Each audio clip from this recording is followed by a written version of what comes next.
can be no doubt of the impact high inflation has had on your life. You would have seen the announcement today from Statistics South Africa. The price you pay for goods like food and toilet paper going up by 7.4% in the year to the end of June. It's an indication of what's happening around the world and how tough life has become just for you to keep some food on the table for you and your family. Patrick Kelly is the House of Price Statistics at Stats SA.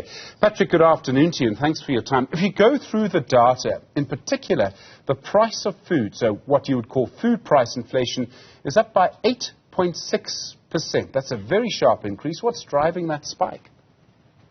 Well, we see, Stephen, the increases in what we could perhaps refer to as internationally traded food-related products. So particularly the grains, where we've seen big increases in maize meal, spices, even pasta.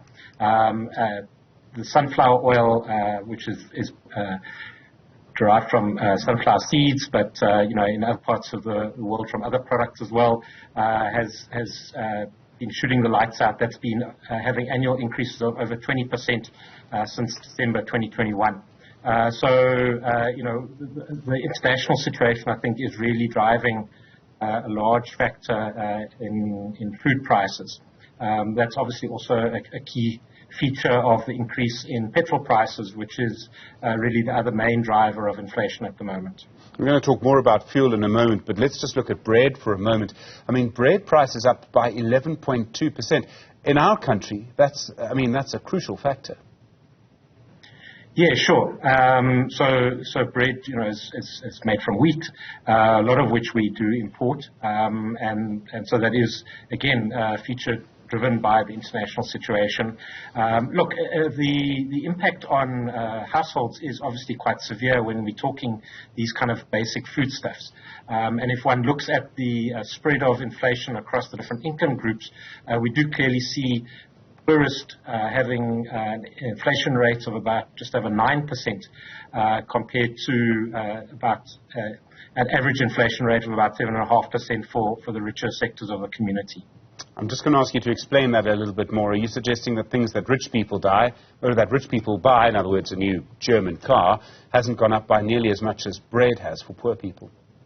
It's got to do more with the proportions of expenditure on different sorts of products. So, for example, if you are a poor household, you'd be spending about 50% of your total income on food, whereas if you're a much more affluent household, you're probably only spending about 10% of your total budget on food. So higher food inflation then impacts on the poor much more than it does on more affluent households.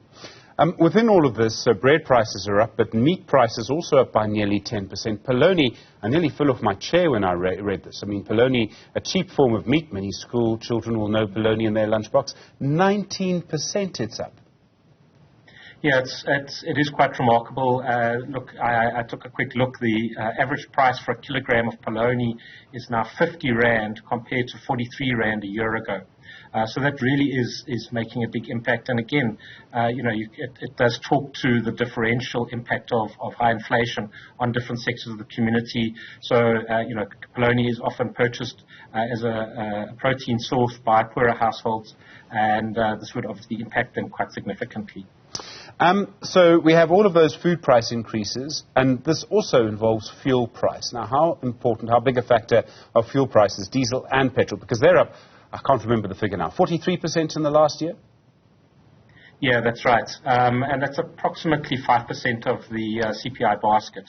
And if one does look at the month-to-month changes in the CPI over a period of time, often changes in fuel prices are what's driving that because they do tend to be very volatile.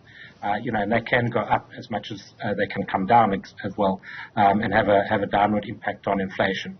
But I think the oil price is pretty well known. The exchange rate is pretty well known, and so and anyone who drives a car has experienced the very high prices at the pump.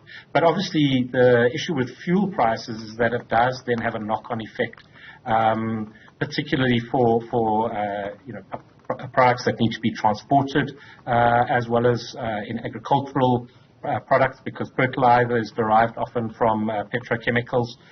So we may start to see some kind of knock-on effect of these high oil prices over the next period. Fuel prices may go down slightly. We'll wait to see what happens at the end of the month. They may go down just a little bit, still very high. Electricity prices are probably going to go up again. Eskom's asking for another 30% or so. That, I presume, would keep prices of everything high, including food. Yes, that's true. And electricity in and of itself has a high weight in the overall CPI.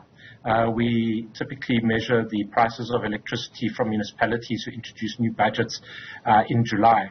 So, in fact, in next month's inflation reading, we will incorporate the most recent increases in electricity prices. I think the application from Eskom that's in the media at the moment is actually looking at next year's price increases. Okay, thank you for the clarity. I know you don't make predictions, that's not your business. But how does our inflation compare with other countries? 7.4% is very high for us. It has been higher in the past, of course. But other countries are way over 9%. I presume it's similar factors. It's food and it's fuel. No, absolutely, it is those. I mean, the different rates of increase will depend on kind of how different products are weighted. So, particularly in well-developed markets, perhaps restaurants have higher weighting than they do here. People eat out a bit more, and so they're getting an impact then of higher food prices through that part of the CPI as well. But, as I mentioned earlier, much of the drivers of inflation at the moment is to be found in the international arena.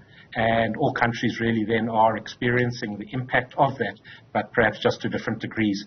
I mean, one of the things that we can perhaps also look at to see the variable impact of inflation is that services inflation is only at about 4%, whereas if we look at non-durable goods, which are kind of, let me say, typically grocery type items or items that we buy on a day-to-day basis, are at 13.5%.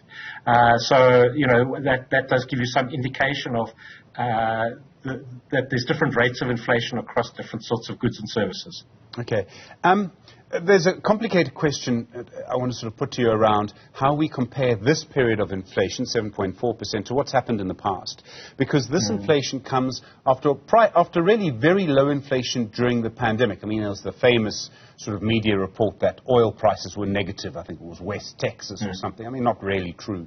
The point I'm trying to make is that there was, during the pandemic, low demand for goods, which kept prices low. We come out of the pandemic, we have the war in Ukraine, and as a result, we find that there's low supply and high demand. So is this period of high inflation sort of different to what we've seen in the past if we compare the numbers to where we were a year ago or 2 years ago? Yeah, absolutely. You sketched very nicely some of the factors contributing at the moment. I mean, typically in South Africa, high inflation is associated with drought conditions that push food prices up, and that was an experience in 2016, 2017, which was the most recent period of high inflation before now. If we go back the 13 years that we're comparing to at the moment, that was just coming out of the global financial crisis.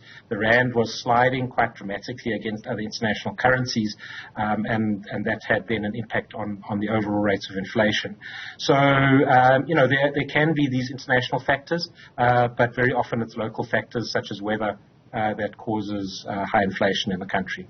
I don't know how far back your memory goes, but I know it'll go back a lot further than mine. Is this the sharpest sort of rate at which we've seen such a big change from low inflation to high inflation? What I'm really trying to get to, I suppose, is this the sharpest rate in terms of the increase in the cost of living most South Africans will remember?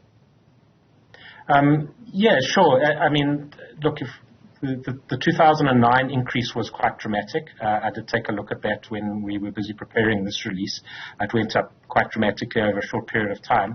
I mean, in fact, inflation has currently, it's been going up over the last year or so. From that 2020 low that you mentioned, it has been climbing steadily throughout 2021. So it's not actually very sharp. It's just, I think that it's hitting us right now at the over 6 level, but it has been climbing over the last 12 months or so. Patrick Kenny, thank you very much indeed. I really do appreciate it. Head of Price Statistics at Statistics South Africa. Lots of numbers to go through. Worth having a look at their website if you get a chance to have a look at their graphs. Very helpful to understand what's happening.